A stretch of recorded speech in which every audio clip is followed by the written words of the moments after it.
My guests today are Kristin Hickey and Ellen Barron from Ruby Cha-Cha. Their multi-award winning business uses innovative market research to provide insights and create business stories that allow their clients to solve marketing challenges. Kristin, Ellen, welcome. Hi, Susie. Tell us about Ruby Cha-Cha.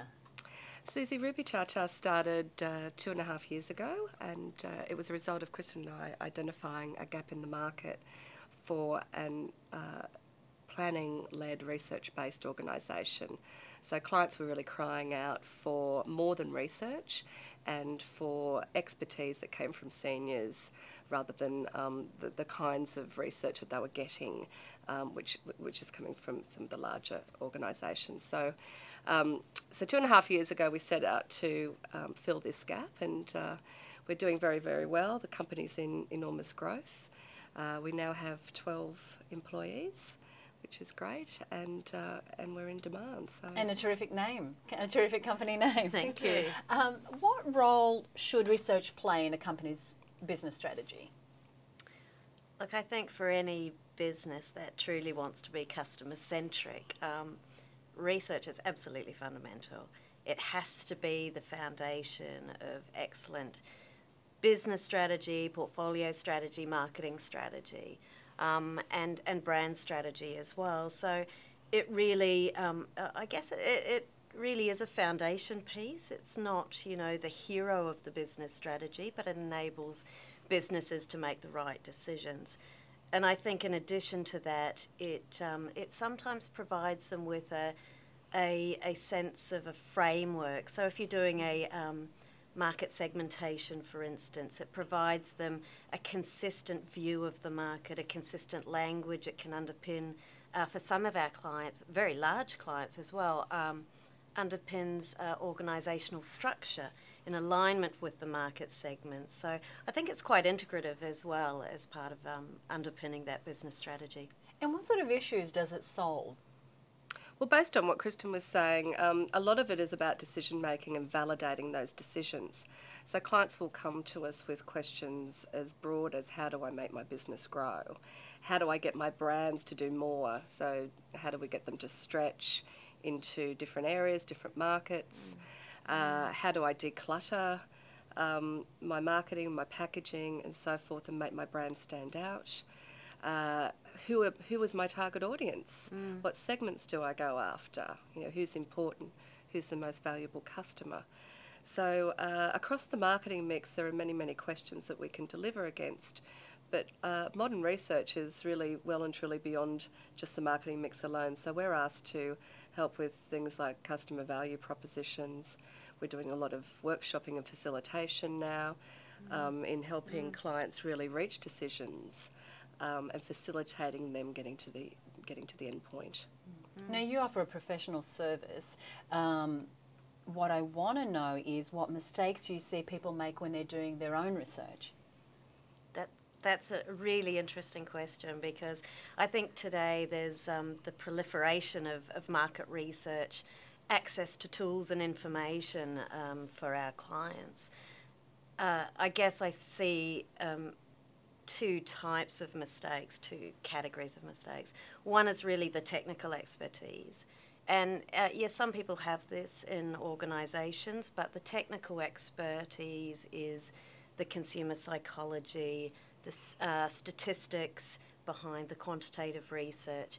And if people doing their own research don't have these, then they tend to ask people, go to a focus group and hear people say, that's a great product, I'll buy it tomorrow. And people like Ellen and I would sit back and say, what they're really saying is, I've got 4.5 seconds in a supermarket to make a decision, there's no way I'll even look at your product. But we've read in their body language, their contextual, shopping behaviour to reach that. So not having the technical skills, people can hear the wrong things and leads them down the wrong path. I think the other real problem with people doing their own research is what I'd call that contextual understanding of the consumer and market. So I've heard CEOs who say, this is what consumers think based on people he's heard at a dinner party. and that's very different from, you know, the common person shopping in the suburbs. So, look, contextual understanding is being too close to the business and living and breathing widgets or chocolate bars or laundry detergent day in, day out.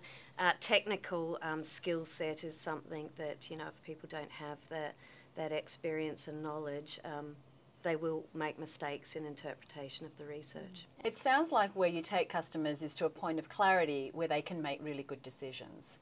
A word I heard associated with your company and your brand is illumination. What does illumination mean within Ruby Cha-Cha?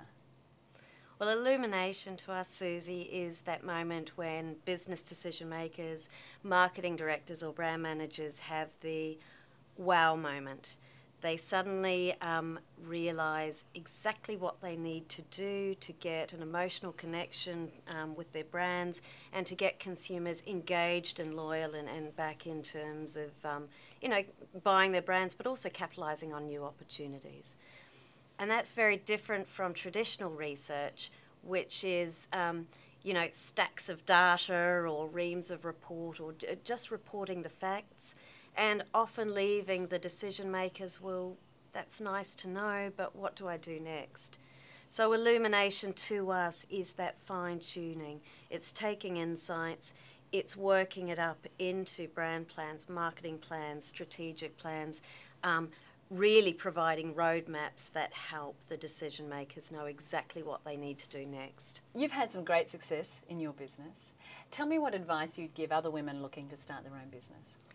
I think anybody starting a business should invest in great advice. We spent some time looking for a business mentor, and we found a great mentor, and she has been invaluable to us. She has helped us understand so many things from the moment of inception through to where we are now. We still see her regularly. She has helped us with issues around legal concerns, with issues around helping us think through our strategies, getting aligned as partners in the way that we think and execute, and most importantly, helping us really understand the bit that a lot of new business startups don't understand, which is your directorial responsibilities. So that's been great. Absolutely. I think advice also from a great lawyer or solicitor, a great accountant, a great bookkeeper, all of these things are really, really important investments. The other thing I would suggest is that you invest very heavily in good people, and that doesn't mean just paying them well. Good people come to a great business to learn, and we have a very, very strong training and development ethic at Ruby Cha-Cha that involves weekly or bi-weekly training and knowledge sharing sessions, so the learnings are integrated throughout the business. We invest in people in off-site training and consulting skills, and we also invest in people learning how to self-develop as managers themselves. So that's a really important part of who we are. And I guess the third thing is to make sure that you understand what your brand stands for, and you're very, very clear on your point of difference and your values as a company, and that you live those values, because that's what attracts people to you. It's what attracts staff, great clients, and just a great sort of sense of what the brand is all about. You know, it gives you a bit of a spring in your step to get to work every day. Definitely. Congratulations again, and thank you both for joining us. Thanks, Susie. Thank you, Susie.